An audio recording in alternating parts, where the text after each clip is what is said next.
While the battles were raging in Saigon and Hue and elsewhere in South Vietnam, the Marines at Khe Sanh were waiting for a showdown. Khe Sanh was an isolated base in the northwest corner of South Vietnam. It was built to control enemy infiltration, and 6,000 men were there to defend it. Waiting in the mountains around them were 20 to 40,000 North Vietnamese. As time went on, Khe Sanh took on an almost mystical significance. It reminded some experts of Dien Bien Phu, where the French were defeated in 1954.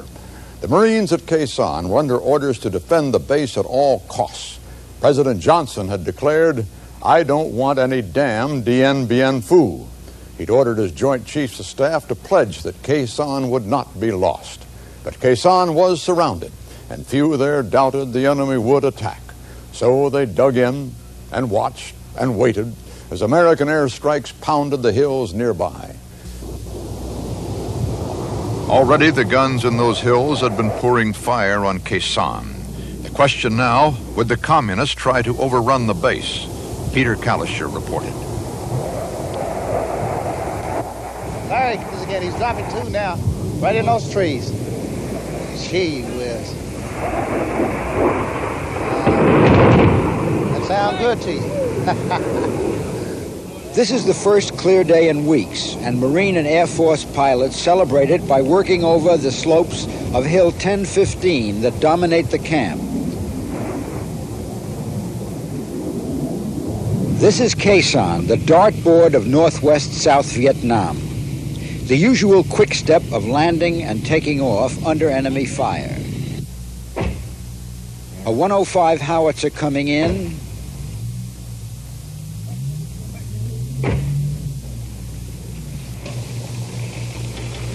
The communists seem to work on a schedule. You get fire more at one period of the day than another. Well, myself, I think it's just when the 130s are coming in, planes are coming in. Of course, you can't always count on that either, but that's when we all head for cover, when the 130 comes in. You'll always hear somebody yell, "Here comes a mortar magnet." And everybody heads for the holes. We stay down there until we hear them take off, and then we'll come back up and try to go back to work. And there's sometimes you do, it's a half-hour job to do, and you take 2 hours doing it, just doing 5 minutes work, running the holes, wait 15 minutes, run back out, do another 5 minutes work, and then run back to your hole.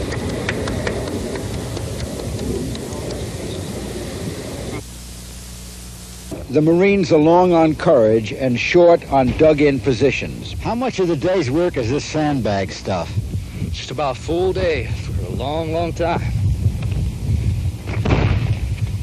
How come you fellas haven't got a thicker cover of this stuff? You've got about 2 layers here. Oh, we got about, this makes about the 4th or 5th layer we got right now, besides the helium mats, which is made out of steel.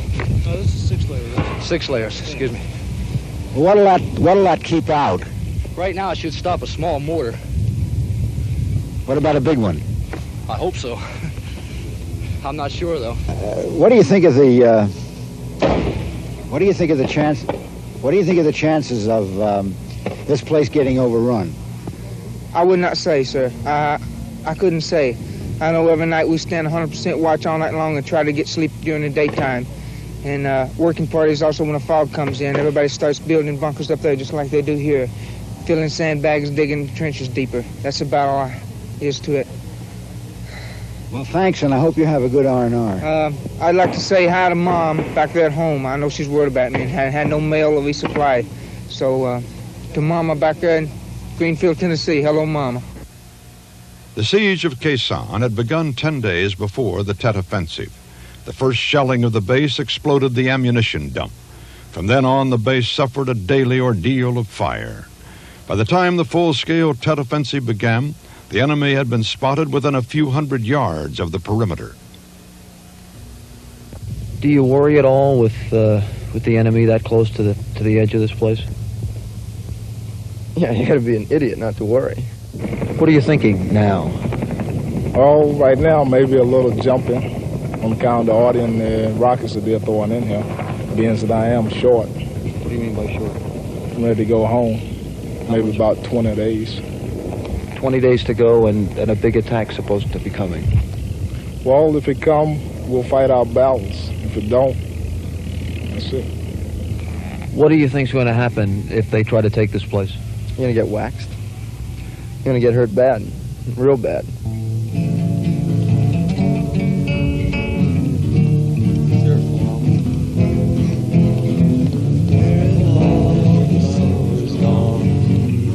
Long time passing, where have all the flowers gone? Long time ago. The Marines waited at Khe Sanh.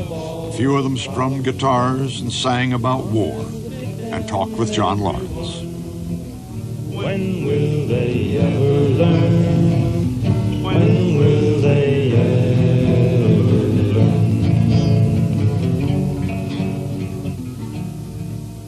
This is the part of Khe Sanh known as the V-ring, the impact zone for most of the incoming enemy mortars, rockets, and artillery.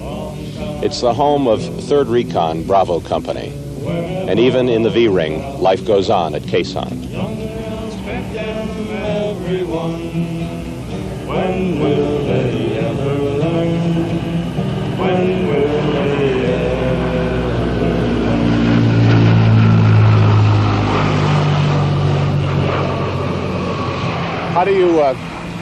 How do you manage to survive in the V-ring? How do you keep your spirits up? And I don't know, I guess we play cards and sing at night. How about you? How do you manage to keep your spirits going? There's not many ways, really.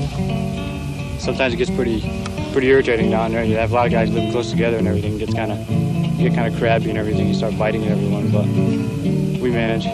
Our one beer a night helps. Long time passing, where have all the young men gone? Long time ago, where have all the young men gone? Gone to soldiers, everyone. When will they ever learn? When will they ever learn? Do you learn to take the danger of death, which is kind of present all around you? Can you take that in stride? Yeah, you grow used to it. You just accept it. You know, you jump and everything when mortars and rockets come in, but you just accept it after a while. Some of your buddies get blown away, and you just next day you just like you have a wall between yourself and reality. Just about. The graveyard's gone. Long time passing. Where have all the graveyards gone? Long time